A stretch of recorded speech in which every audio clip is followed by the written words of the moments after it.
അല്ലാഹുവിന്റെ പവിത്രധന്യമായ നാമങ്ങൾ പരിചയപ്പെടുന്നുണ്ട്. ആ നാമങ്ങൾക്കൊക്കെ വലിയ ശ്രേഷ്ഠതയും മഹത്വമുണ്ട്. അൽ അസീസ് എന്ന ദിക്ർ അല്ലാഹുവിന്റെ പവിത്രധന്യമായ പരിശുദ്ധമായ നാമങ്ങളിൽ ശ്രേഷ്ഠതയുള്ളൊരു നാമമാണ്.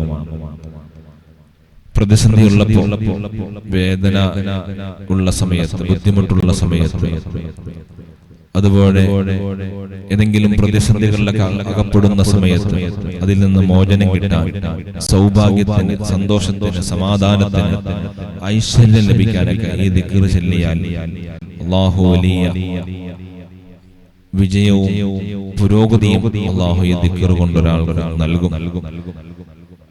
അതുപോലെ ജനങ്ങളുടെ ഇടയിലെ സ്വാധീനവും, മറ്റുള്ളവരൊക്കെ നമ്മളെ സ്നേഹിക്കുകയും എല്ലാവർക്കും നമ്മളോട് ഒരു സന്തോഷമൊക്കെ ഉണ്ടാവണമെങ്കിൽ ദിവസവും 40 പ്രാവശ്യം 40 ദിവസം ഇത് പതിവാക്കിയാൽ നമ്മളോട് എല്ലാവർക്കും സ്നേഹം ഉണ്ടാവും. പലരും പറയും ഭർത്താവിന് സ്നേഹമില്ല, അല്ലെങ്കിൽ പറയും ഭാര്യയ്ക്ക് സ്നേഹമില്ല, അല്ലെങ്കിൽ പറയും മക്കളൊന്നും നമ്മളോട് സ്നേഹത്തിൽ പെരുമാറുന്നില്ല, അല്ലെങ്കിൽ ചില ആളുകൾ പറയും രക്ഷിതാക്കൾ നമ്മളോട് നല്ല സ്നേഹത്തിൽ പെരുമാറുന്നില്ല.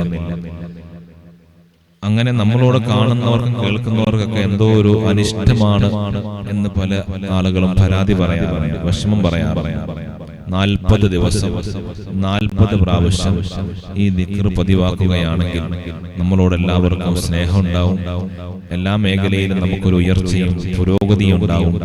അല്ലാഹു സുബ്ഹാനഹു വ തആല ഈ ദിക്ർ കൂടുതലായി ചൊല്ലി അതിന്റെ ഗുണങ്ങളും ഫലങ്ങളും കൂടുതൽ നമുക്ക് ലഭിക്കുന്നവരിൽ അല്ലാഹു നമ്മെ ഇവരെ ഉൾപ്പെടുത്തി അനുഗ്രഹിക്കുമാറാവട്ടെ. ഒരാള് 1000 പ്രാവശ്യം 40 ദിവസം പതിവായി ചൊല്ലിയാൽ എല്ലാ സൗഭാഗ്യങ്ങളും അവനെ തേടിയെത്തും. അകലെ അകലെയുള്ള എല്ലാ അനുഗ്രഹങ്ങളും അവനെ തേടിയെത്തും. അല്ലാഹു സർവ്വവിധ അനുഗ്രഹങ്ങളും നൽകി നമ്മെ എല്ലാം അല്ലാഹു അനുഗ്രഹിക്കുമാറാകട്ടെ. യാ അസീസ് യാ അല്ലാഹ്, യാ അസീസ് യാ അല്ലാഹ്, യാ അസീസ് യാ അല്ലാഹ്, യാ അസീസ് യാ അല്ലാഹ്, യാ അസീസ് യാ അല്ലാഹ്, യാ അസീസ് യാ അല്ലാഹ്, യാ അസീസ് യാ അല്ലാഹ്, യാ അസീസ് യാ അല്ലാഹ്, യാ അസീസ് യാ അല്ലാഹ്, യാ അസീസ് യാ അല്ലാഹ്, യാ അസീസ് യാ അല്ലാഹ് എന്ന ഇസ്മിന്റെ മുഴുവൻ ഫലങ്ങളും മഹത്വങ്ങളും ഗുണങ്ങളും ഞങ്ങൾക്കെല്ലാം നൽകണേ അല്ലാഹ്.